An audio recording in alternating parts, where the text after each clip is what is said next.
अस्सलाम वालेकुम चचा। वालेकुम अस्सलाम। कैसे हो? अल्लाह का शुक्र है, बहुत बढ़िया है। आप कैसे हैं? मैं ठीक हूँ। काम वाम कैसा चल रहा है? ऊपर वाला का मेहरबानी है, 4 फैक्ट्री दबा के काम हो रहा है भैया। पैसे वैसे का कोई दिक्कत तो नहीं है? ना, हमेशा 10, 20, 50 हजार रुपया जेब में पड़ा हुआ रहता है। माशाल्लाह। और कैसे आना हुआ? चंदा लेने आए थे। चंदा कितना लिखिएगा? नहीं है पैसा। क्या मतलब? नहीं है क्या नहीं है? पैसा, नहीं है। अभी तो आप बोल रहे थे कि आपके पास हमेशा 5-10 हजार रुपए पड़ा हुआ रहता है। तो आपका बाप का है? मेरे बाप का क्या मतलब? निकलो यहाँ से। मोटे पहलवान जी दे रहा दीजिए। लिखिए 10,000।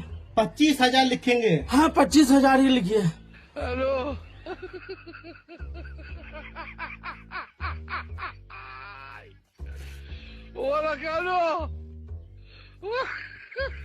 पैसा अगर कम पड़ जाएगा फिर आएंगे। हाँ बेटा, हाँ। चलिए मोटे पहलवान। चलिए उस्ताद।